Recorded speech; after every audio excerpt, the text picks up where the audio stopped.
This plane has only one passenger, and he is 3,500 years old.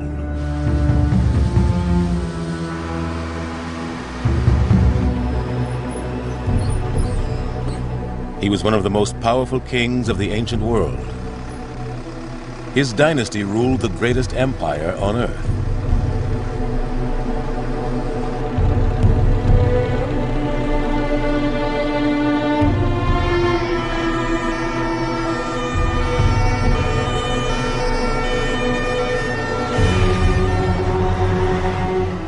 Today, some see him as a genius, the first king in history to believe in a single god. For others, he was a madman and a heretic.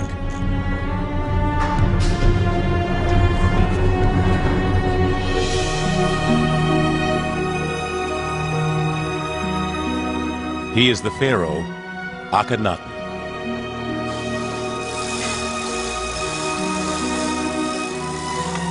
This is the story of Akhenaten and his family. His father, Amenhotep, the richest ruler in the world. His son, Tutankhamun, who was buried with the greatest treasure ever discovered. And Akhenaten himself, who embarked on a revolution that brought the Egyptian empire to the brink of disaster and changed the world forever.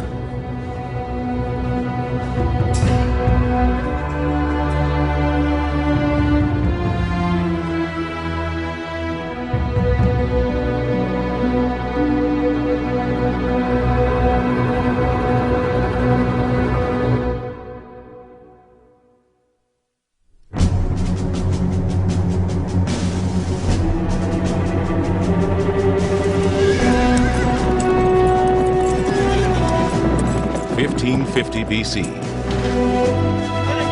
For over 100 years, Egypt had been overrun by foreigners.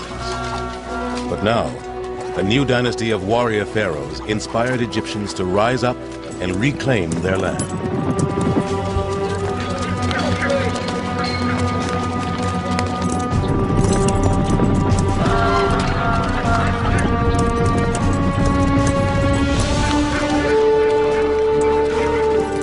Egypt's armies surged beyond their traditional borders. On battlefields deep in foreign territory, they created the largest empire the world had ever seen. It was an empire controlled with an iron fist. There were clear, bloody warnings to anyone who dared to question the new might of Egypt.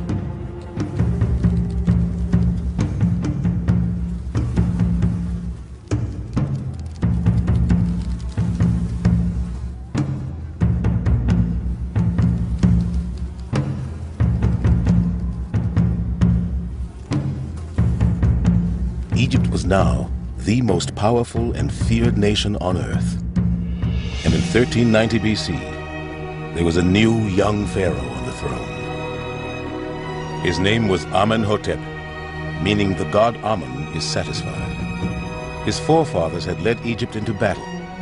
Now this young pharaoh faced a completely different challenge.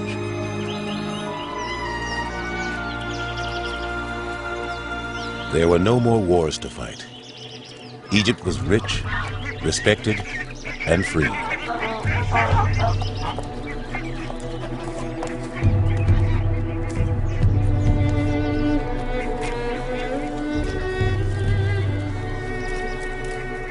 Amenhotep's challenge would be to protect this peace and prosperity, ruling Egypt's vast, sprawling empire. An empire whose riches were the envy of the world. When he comes to the throne, it really marks the beginning of peace. And it's a time when the wealth of all the empire pours into the coffers of the pharaoh. You could probably think of it as the golden age of empire and Egypt. Amenhotep III would have been the richest man in the world. He had the gold of Nubia. He was able to command the cedars of Lebanon. He was able to command silver from Anatolia. He had the trade running along the Red Sea. There was hardly anything in the known world that Amenhotep couldn't put out his hand and touch. But the world was changing.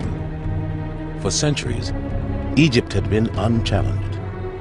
Now Babylonia, Assyria, and Mitanni had emerged, powerful civilizations that could rival Egypt. United, they could destroy Amenhotep's empire. Amenhotep wanted to avoid war at all costs. He had to find a new way of dealing with the outside world. His solution was a masterstroke, and we know about it because of a remarkable discovery.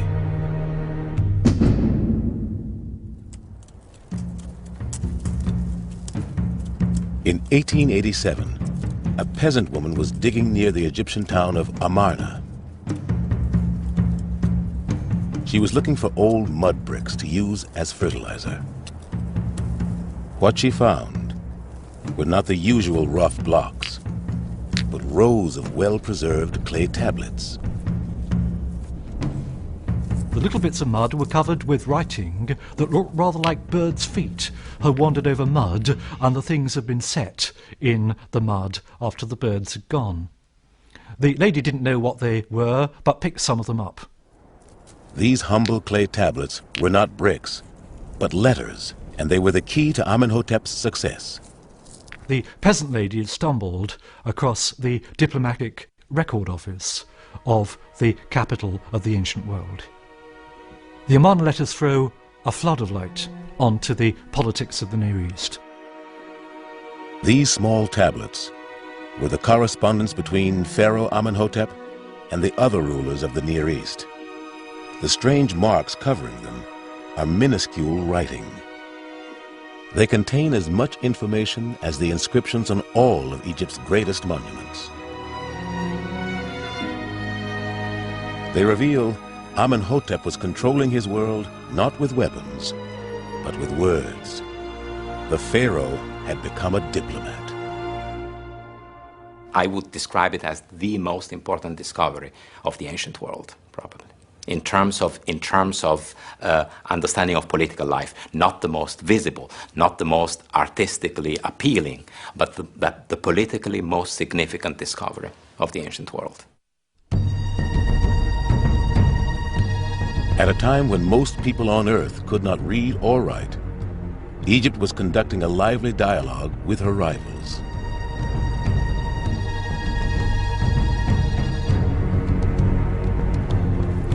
The king's messengers ran back and forth across the deserts of the Near East, carrying letters that revealed Egypt's status as a superpower.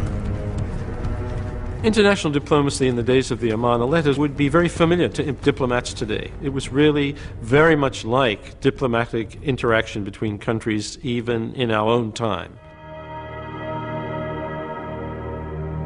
The letters show Amenhotep was as good at diplomacy as his ancestors had been at fighting.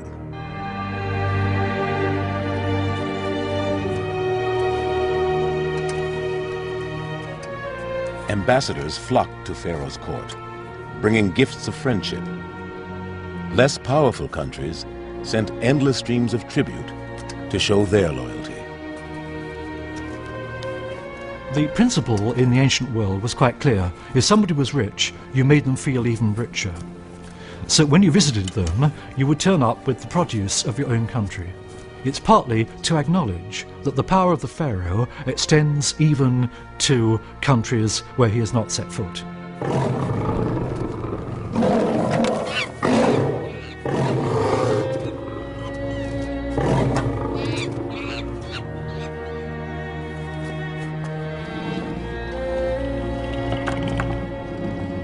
Scenes painted in Egyptian tombs show how these dazzling displays of tribute must have looked. Priceless objects flooded in from all over the known world, from Minoan Crete to biblical Babylon.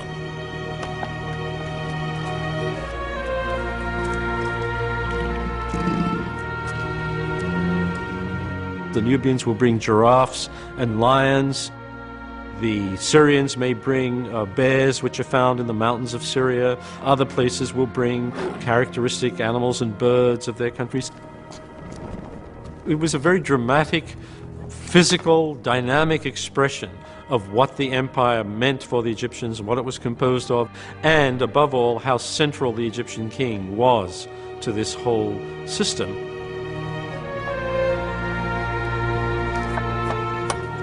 Amenhotep calls himself the King of Kings, and the King of Kings is what he must have seemed to the rulers who shared his world.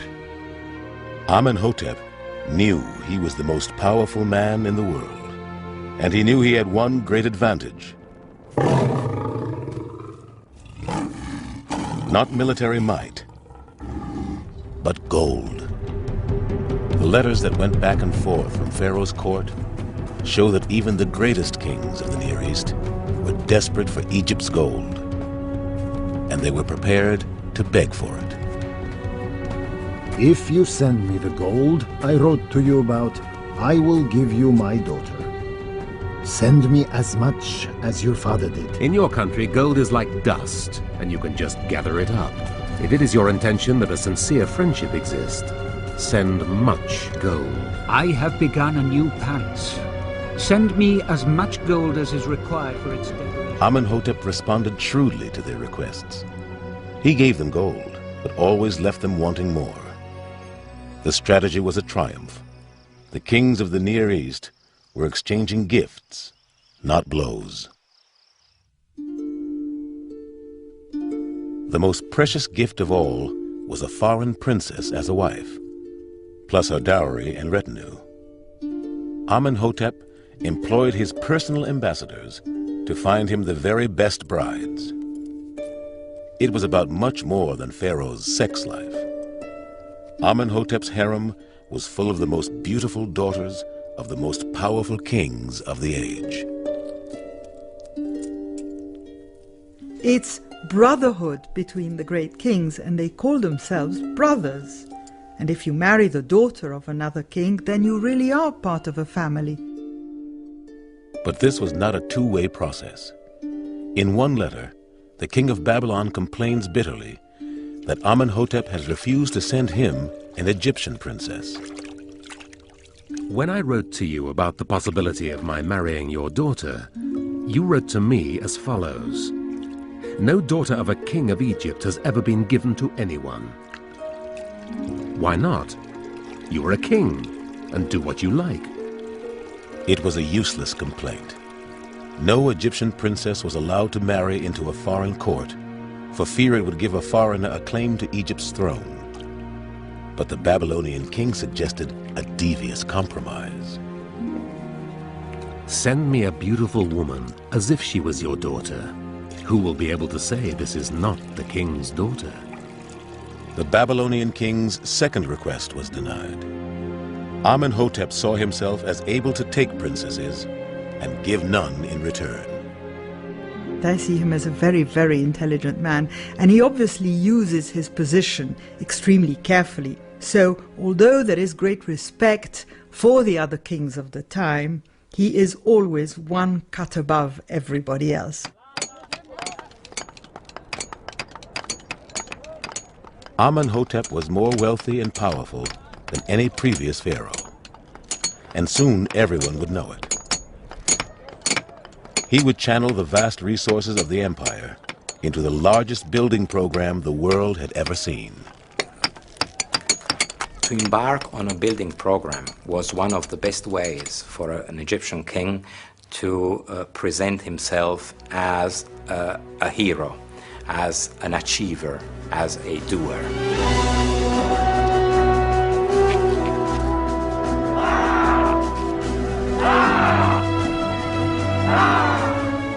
It was work on an epic scale.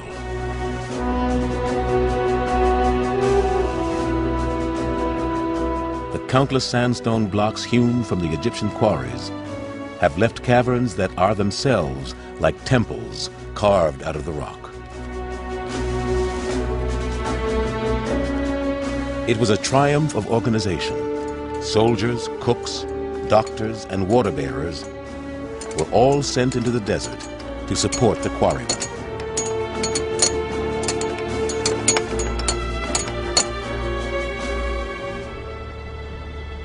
Amenhotep's magnificent new temples did more than advertise his wealth. They also honored the ultimate source of Egypt's glory, her many gods. Amenhotep thanked one god in particular for his success, Amun-Re, the king of the gods. To guarantee the support of Amun-Re, the pharaoh donated great portions of his wealth to the god's main temple. And as the temple grew richer, the temple priests grew more powerful.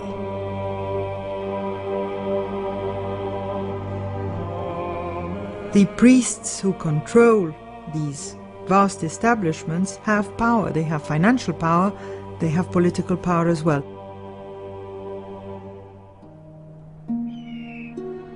The power of the priests of Amun-Re was beginning to rival Pharaoh himself. But out in the empire, Amenhotep made sure his subjects heard only of his triumphs, not his problems. And Amenhotep had a surprising new way of communicating directly with his subjects. Stones, carved into the shape of dung beetles, had long been used in Egypt as amulets. Now Amenhotep had these mass-produced, portable scarabs, inscribed with news of his latest achievements. Carried across the empire, these propaganda beetles were the first newspapers in history.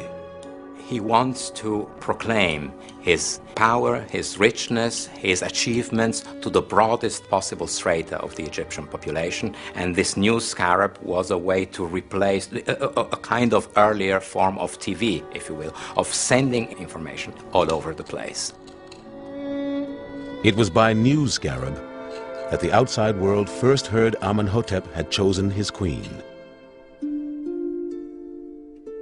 In addition to the minor wives in his harem, every pharaoh selected a chief queen. To strengthen the royal line, she was often a sister or close female relative. Amenhotep chose to ignore this royal custom. He proudly announced that he was marrying a commoner, the daughter of a chariot officer, a woman called Ti. The chief queen, Ti. Her father's name is Yuya, and her mother's name is Tuya. She is the wife of a mighty king. We get a sense of a very strong woman. The portraits are extraordinary, and they do for once convey something of the person, because there is no blandness to Queen Ti. You look at her and you think, ooh, she really was something else, this one. Queen Ti was not an easy queen. She was so strong, and you can see that from the statues of this queen, how she was equal to the king in size. Queen Ti was more than just a chief queen. She was Amenhotep's near equal. Far down the Nile in Nubia, Amenhotep made this stunningly clear by building a pair of temples, one for Queen Ti and one nearby for himself, here at Soleb. These temples were not just built for the royal couple, they were actually dedicated to them. Deep in the southern part of his empire, Amenhotep and Ti were worshipped as gods. The shadow of Pharaoh extends in stone along the Nile to the African provinces of his empire. He is there in a physical presence, looking out over the empire that he controls. Amenhotep's message to his Nubian subjects was clear. At the base of the columns at Soleb are images of captive Nubians, a graphic representation of Pharaoh's power for all to see.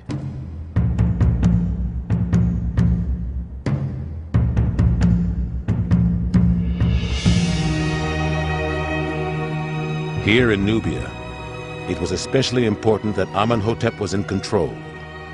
Nubia's mines supplied most of Egypt's gold, and gold was what allowed Amenhotep to control his rivals. The requests from the foreign kings is for gold, gold and more gold, because, as says one of these kings, in your land gold is as plentiful as dust. It's the Fort Knox of the ancient world. Amenhotep had secured the gold supply. But more and more of this gold was pouring into the temple of Amun-Re. Amenhotep's priests in Thebes now controlled a third of Egypt's wealth. They also interpreted Amun-Re's will, which Pharaoh had to obey. At this stage, the priests of Amun-Re were probably more powerful than they had ever been in the history of Egypt. The high priest of Amun at Karnak would probably in fact have a power superior to that of the king. To shift the power away from Amun-Re's priests, Amenhotep began to show interest in another minor god, the Aten, the visible sun. It could hardly have seemed important, yet it was about to change everything. In 1352 BC, Amenhotep III, the great king, the diplomatic genius, died. Egypt was plunged into mourning.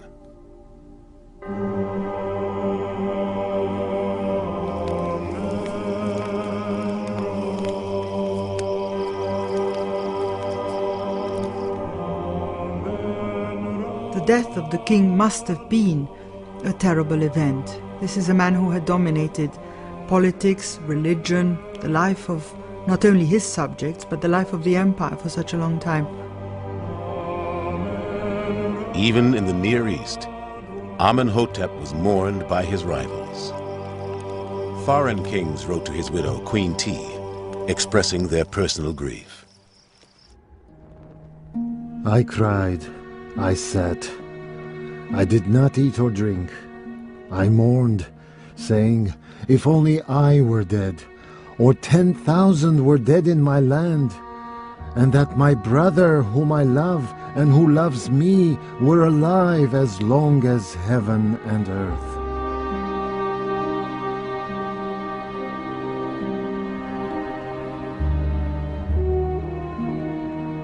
Amenhotep III died in the course of his 39th year. Probably in his last days he could look out over the empire that seemingly the sun would never set over.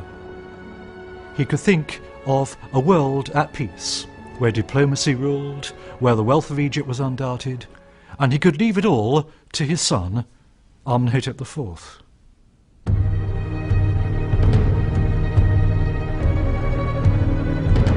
Amenhotep IV had grown up in the most powerful family on earth.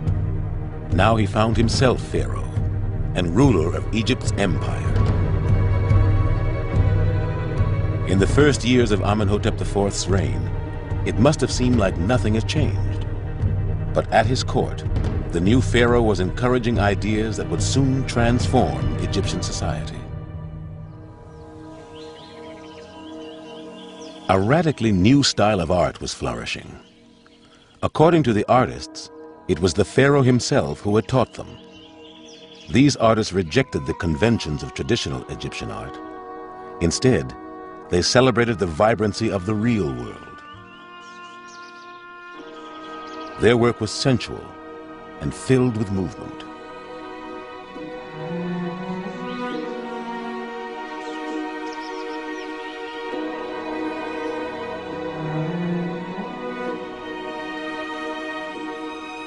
But what shocked Egypt most were the new depictions of the royal family. To a modern eye, they seemed peculiar. To conservative Egyptians, they must have been staggering. Suddenly you get a sort of celebration of ugliness, and the bodies become extraordinarily proportioned. You've got sort of a thin torso and thin shoulders, massive hips on male figures as well as female figures, big buttocks and pendulous thighs, which must have been quite extraordinary for an Egyptian to see. presumably he was actually just trying to make a statement, sort of, hey, I'm different, doing something which completely breaks with tradition, must have been very shocking, and it's a very good way, presumably, of getting yourself noticed as someone who is going to do something really quite radical. Amenhotep IV was embarking on a religious revolution. The seeds had been sown in the reign of his father, but nothing could have prepared Egypt for what was about to happen.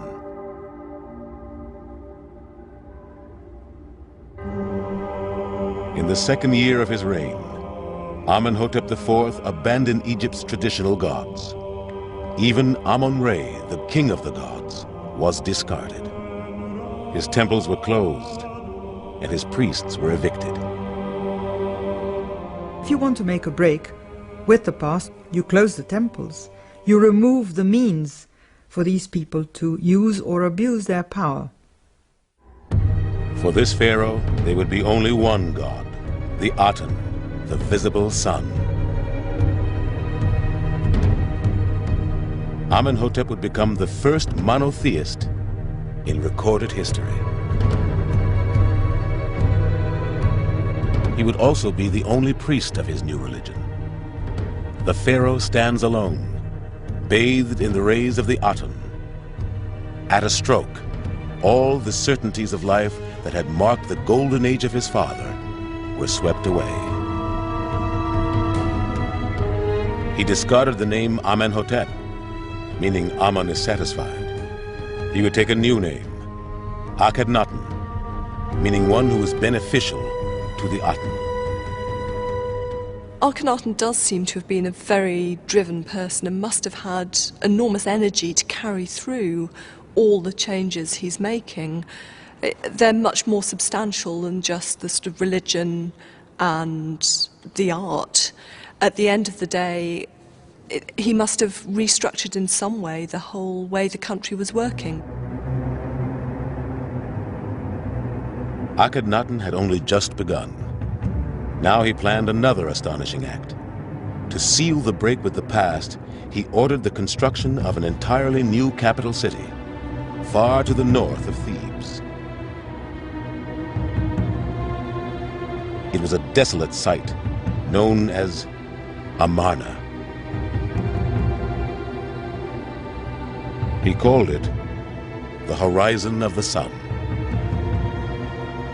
On vast boundary stelae cut into the cliffs, Akhenaten claimed the sun god had led him here. And he made it clear that his decision to move here was irreversible. It was my father, the Aten himself, who pointed out the site. Before I came here, it didn't belong to any god or goddess, or to any king or queen. I will never say I am leaving it, and I have no intention of breaking this oath. Amarna can't have been a very welcoming place for the first people that had to go there and try and create a city. It was desert, really. It seems a rather strange place, really, to build a city. Abandoning Thebes, the new pharaoh could escape the influence of Egypt's high priests. We have a situation in which Thebes, the city that was traditionally celebrated in Egyptian hymns, had in fact become a threat to the king, to the most important inhabitant of this city.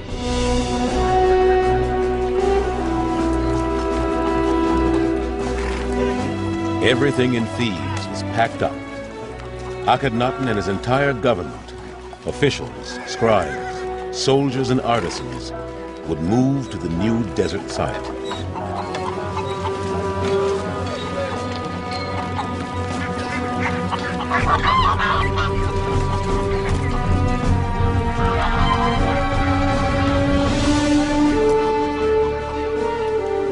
They were leaving behind their houses and their carefully prepared tombs. They were leaving behind the most cosmopolitan city in Egypt, built by Akhenaten's father. I don't think you would really have had any choice in the matter. If Akhenaten decides he wants to go there, everybody goes. The whole court would have had to get up and go there, and all the hangers-on, everybody who would be part of court life would have had to get up and move to Amarna.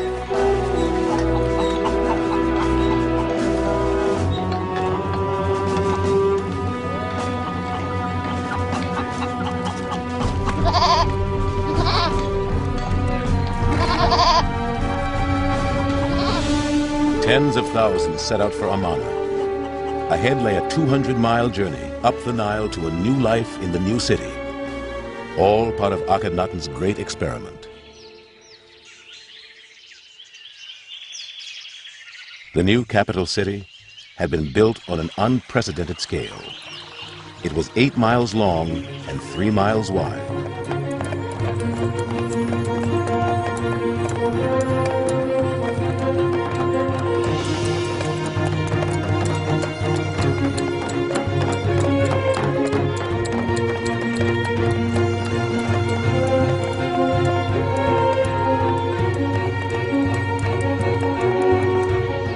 Four huge palaces rose from the desert floor, surrounded by ornamental lakes and gardens. And dominating the city was the great temple of the Aten, a temple open to the sun, surrounded by wide roads and open spaces. To a certain degree, Amarna was conceived very much like an American city, was conceived and planned in a way that would account for openness and freedom, we could call it.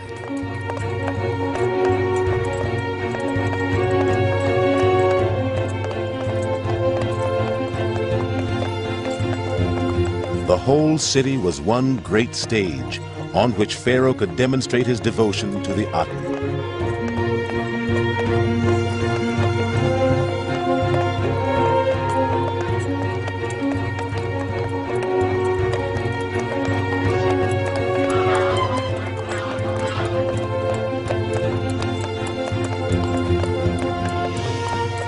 With him at the head of these processions, his subjects could see the woman who had helped him realize his vision, one of the most remarkable women of the ancient world. But her face would not be seen again until the beginning of the 20th century. In the winter of 1912, a German archaeologist, Ludwig Burckhardt, came to excavate at Amarna.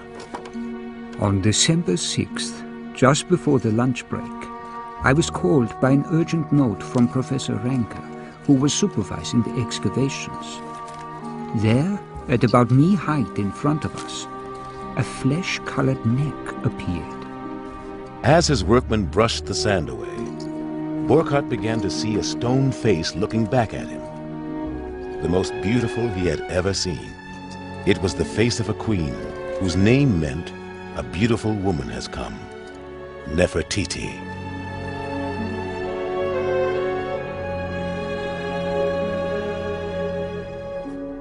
Stunned, that evening Burckhardt wrote just one line in his diary. Description is useless. See for yourself.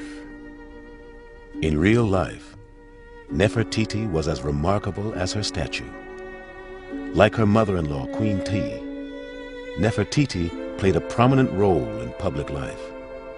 She and Akhenaten stood together at the head of the new regime. If you look at the role Nefertiti plays in the Amarna period, it is almost as important as that of Akhenaten. So she's there, present all the time.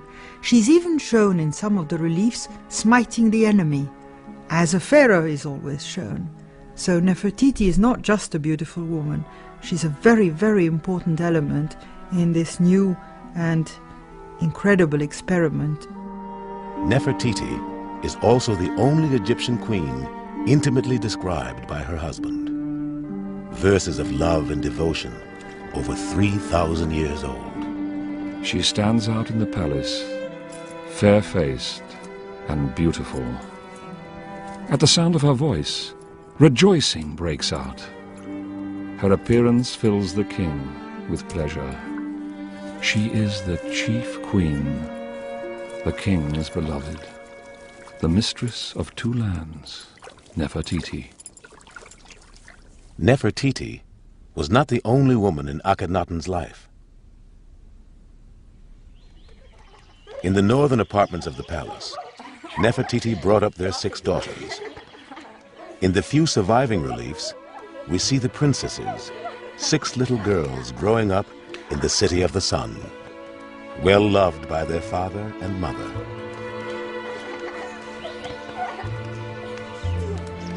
No other royal family in the ancient world seems so human, so real.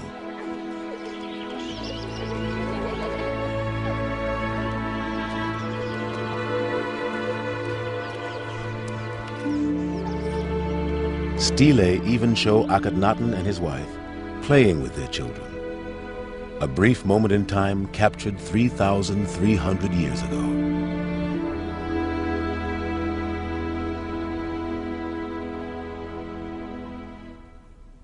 The representations of this divine family are unique. Never before do you see the king or the queen with their children climbing all over them, or the king kissing his child. These are family situations which we would recognize now as very human, and they appear at this time. Freed from the constraints of the old order, life in Amarna was good, at least for now. This success was celebrated in a new type of hymn, which the king himself claimed to have written. The greatest of these hymns is carved in a tomb above the city, a hymn so powerful that phrases from it found their way into the Bible. In it, Akhenaten praised the sun as the creator of the natural world, plants, animals, Egyptians, even foreigners. When you cast your rays, the herds are happy in their pasture. Trees and plants grow green. All the flocks gambol and all the birds come to life because you have risen for them. Even the fish in the rivers leap towards your face. You created the earth to please you. People, cattle and flocks, everything which walks on land or takes off and flies using wings. The general message of the great hymn to the Aten in Amarna is that life comes from the sun god and life is distributed equally over the earth, equally among nations, equally among people, equally among animals.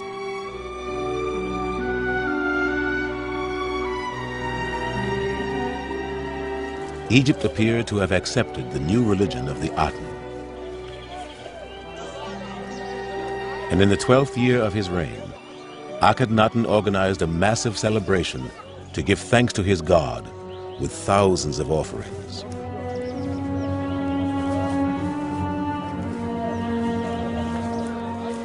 Even the elderly Queen Mother, Ti, paid a royal visit.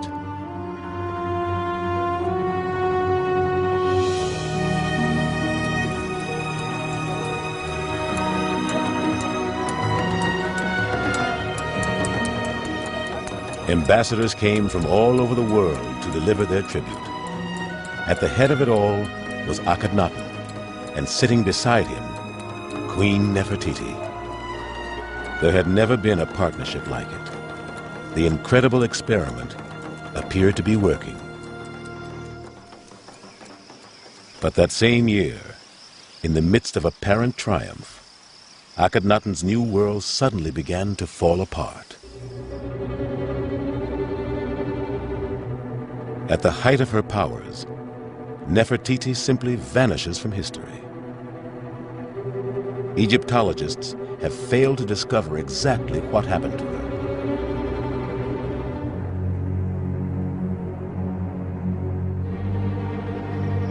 Personal tragedy heaped upon the pharaoh. Nefertiti was gone. His mother, the great Queen Ti, died soon afterwards. So too did one of his minor wives, and even one of his daughters. After 12 years of tolerance, Akhenaten began to turn his power to destructive ends. Once he had been content simply to replace Egypt's traditional gods. Now he actively began to persecute them, and Amun-Re bore the brunt of his fury.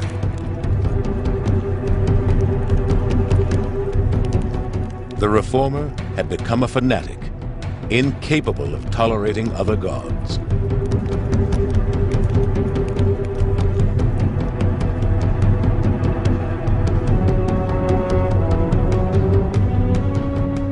Akhenaten was certainly the first monotheist, but also certainly the first religious oppressor in the history of the world. Wherever they could be found, the name and image of Amun-Re were destroyed. No reference to the god was too far away or too inaccessible. He sent out what must have been armies of men with chisels, along with people who could read the walls and find the names of the gods to be removed. Akhenaten even attacked the memory of his beloved father, Amenhotep, gouging out the part of his name that mentioned Amun. The name Amunhotep means Amun is satisfied. Akhenaten removed the Amun portion of the name of Amun is satisfied because obviously under his reign Amun was certainly not satisfied. And so he in fact inflicted a punishment on his own father's name in order to comply with his own religious views, with his own religious fanaticism. Consumed by his religious fervor, Akhenaten had lost touch with the outside world. Letters poured in to warn Pharaoh that his empire was under threat. Old allies, princes and vassals wrote begging him for help. The king, my lord, should be informed that the king of Hatti has seized all countries that were the vassals of the king. We've been writing to the king, our lord, for 20 years, but we haven't heard a single word back. In Canaan, some locals beat my merchants and stole their money. Canaan is your country, and its kings are your slaves. I keep writing to the palace, but you never reply. Those princes and those people in the east were crying, "Help us!" But his ears did not hear anything. Akhenaten ignored the desperate pleas of his subjects. The empire his father had worked so hard to maintain was now in danger. As their world began to fall apart, Akhenaten's oldest officials must have remembered how things had been under his father. One could say that Akhenaten did all he could in his power to destroy his father's legacy. So at the end of his reign, what used to be a very cohesive power in the international arena is a country on the verge of crisis. Only the pharaoh's personal charisma held the dream together. Then in 1336 BC, Akhenaten died.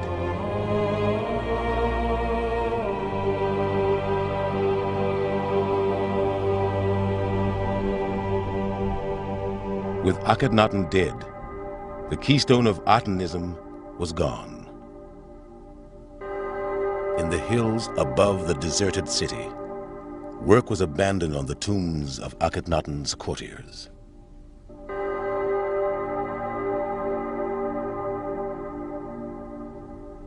The tombs at Tel El-Amarna are all unfinished and unoccupied. The paintings are barely finished in some cases. It's almost as though somebody has just heard the king has died, we're going away, drop your tools and go.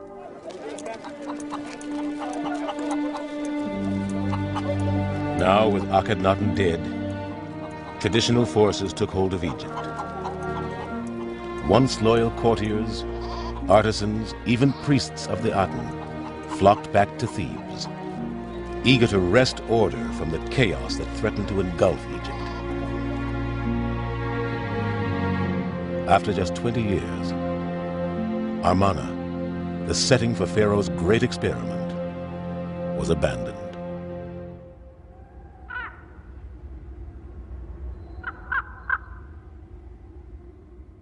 Emerging from the chaos came a new king, a 9-year-old boy.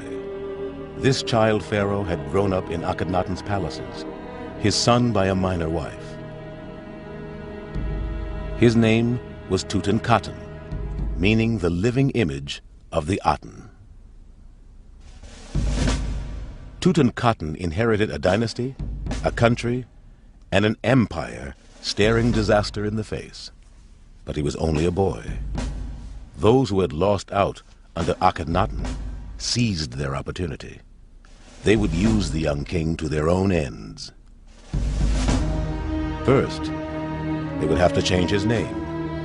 Tutankhamun became Tutankhamun, the living image of Amun. Tutankhamun is, to a certain extent, a dual personality. He is a personality in between the Amarna and the post-Amarna age. He certainly breathed Amarna air. He was imbued with this intellectual innovation. On the other hand, he was also the first pharaoh of the post-Amarna era. He was a puppet of the new leaders in Egypt, priesthood and military. In a carefully scripted decree, Tutankhamun blamed his own father, Akhenaten, for neglecting Egypt's traditional gods and plunging Egypt into chaos. When His Majesty's reign began, the temples of the gods and goddesses were in ruins. Their shrines had crumbled into piles of rubble choked with weeds. Their chapels were little more than footpaths. And the land was in chaos because the gods had abandoned it. Tutankhamun's solution to these problems was simple. There is a very important proclamation to the effect that order is being restored and then things are going to go back to the way they were before. So this is the bringing back of Amun, of the ancient gods, of the old order. The old gods, the temples, and above all the power of the priests of Amun-Re were restored. The Aten was relegated to a minor place in the pantheon. No one went to its city. No one spoke of it. Akhenaten's heresy had simply never happened. By the time Tutankhamun was 19 and able to rule in his own right, everything seemed to have returned to normal. But that same year, Tutankhamun died, suddenly and mysteriously. An examination of his skull has recently produced yet another theory concerning the Aten family, and that is that Tutankhamun may have been murdered. By whom? Question mark. It's a disaster for the family. It's a disaster for the royal family. There is no heir. Tutankhamun would only have been a footnote in Egyptian history if it had not been for the perseverance of a 20th century archaeologist named Howard Carter. In 1922, Carter discovered a tomb in the Valley of the Kings that few else believed existed.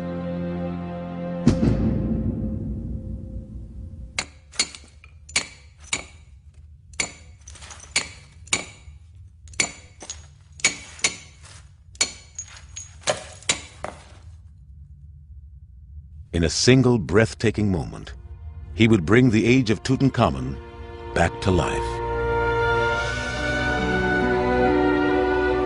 The dusty floor itself maintained eerie footprints of the last people to breathe that very air 3,500 years earlier. As you note the signs of recent life around you, the blackened lamp, the finger marks on the freshly painted surface, the farewell garland dropped upon the threshold, you feel it might have been put there yesterday. Time is annihilated by such intimate details as these, and you feel an intruder. Carter's find was unique. He had not just rediscovered Tutankhamun, he had unearthed the most fabulous treasure ever found.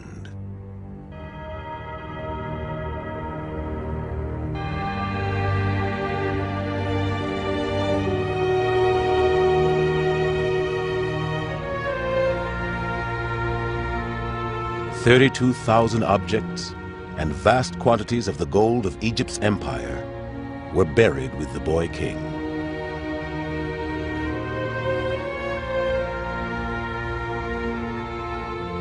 There were thousands of objects, 6 chariots, 4 ceremonial beds, endless containers in the antechamber alone. When Howard Carter describes opening the tomb and eventually removing these objects, and it took 10 years to clear the tomb, he actually tells us that they had to rig up platforms above ground in order to avoid trampling on these objects and breaking them.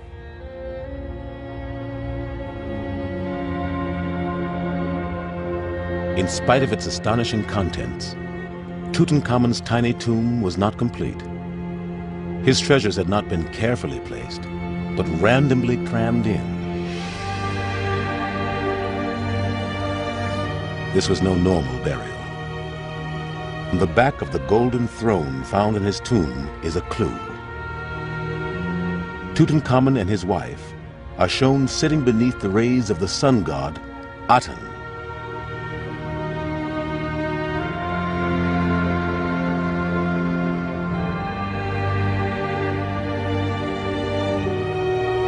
Tutankhamun's officials had taken the opportunity to seal away this reminder of his father's reign and the period they found so shameful.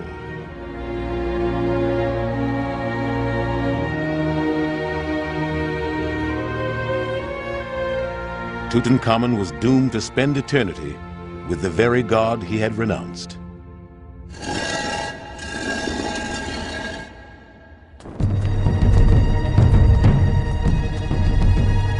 Tutankhamun died without an heir. The backlash could now begin, and it was savage. Every mention of the Aten that could be found was destroyed with ruthless efficiency.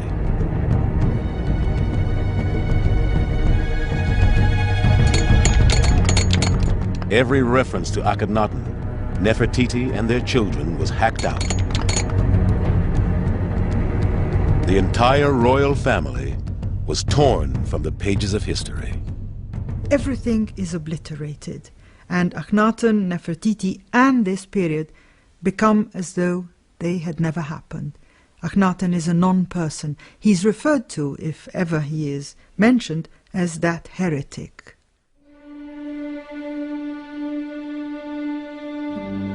Amarna, the once great and beautiful city that witnessed the birth of monotheism, gradually crumbled back into the sand, abandoned for all time.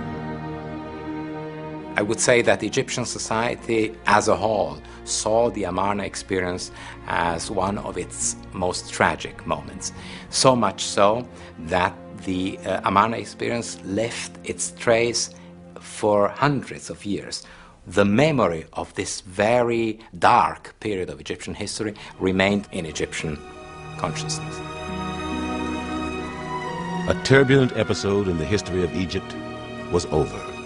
The dynasty of the great pharaohs who had founded the empire came to an end.